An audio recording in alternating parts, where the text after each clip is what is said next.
Hi, Andrew Cooper here from Advice for Living Financial Planners in Diamond Creek. I wanted to speak briefly today about the proposal to stop the refund of imputation credits from share dividends. I've had a number of questions from clients about this matter, and in particular, of course, they want to know how they'll be affected. When this was first announced, I thought it was a very poor proposal and very unfair. With a week to consider it and to digest some of the research that's been done by a range of organisations, I still think it's a very bad idea and a very unfair proposal. All the research is showing that the initial claims that firstly it would save something like $59 billion over 10 years and would only affect the very wealthy is both inaccurate, misleading, and of course clearly untrue. The bulk of people who will be affected by this are those at the lower end of the scale who typically receive reimbursements of up to only about $5,000 per year. The assertion that people were receiving refunds of $2.5 million is clearly misleading. The chair of the Self-Managed Super Fund Association confirmed that a fund would need to have over $100 million of Australian shares in it to receive anything like that sort of refund, and that there are almost no super funds in Australia with anything like that sort of balance. In addition, they seem to have forgotten that there's an upper limit on pension accounts of only $1.6 million.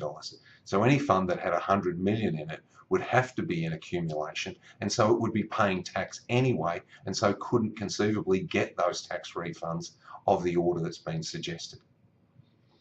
Also, the claim that it will not affect those on low incomes is again patently incorrect. People who are retired and receiving age pension and who have a share portfolio, which is a very common situation, these people are assessed on their shares as an asset and not on the income they receive from it. So if the refund of the imputation credits is not received, then your age pension won't increase because your asset hasn't increased, and so you'll be worse off. Also, it was first promoted as the closing of a tax loophole. Now that's also incorrect. The system is set up so that people who receive share dividends are taxed at their marginal rate, and in addition so that they won't be doubly taxed as was previously the case. So people who are retired and on a superannuation pension are normally in a tax-free environment. So logically they should receive their dividends tax-free. That means that the 30% company tax that's usually paid by the share issuer is refunded to the pensioner. Likewise, people who are working and say on the top tax bracket receive an offset of the tax paid equal to that amount because they're already paying 40 cents in the dollar on their income. So it's not a loophole, it's simply a fair and equitable system. So why have they decided to go down this path? Well, my personal view is that it's because they see it as a soft target. How can we raise more money without having to do anything innovative with the tax system? On the day it was announced, Juliana Rodley from ComSec said it was lazy economics, and I certainly agree with her.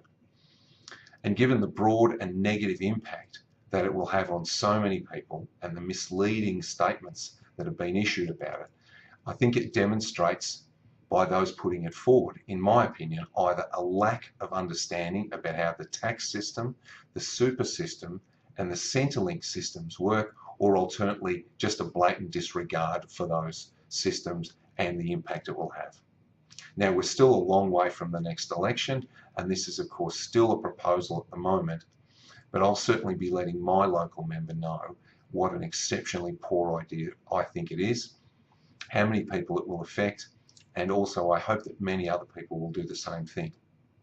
Now, this isn't a political thing for me, a party political thing.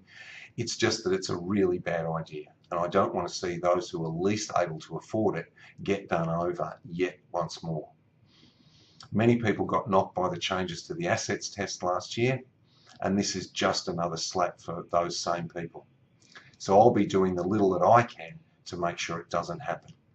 Also, as a business, we'll continue to monitor the situation, and along with the rest of our industry, we'll be looking for ways to minimise the impact of it if it does happen.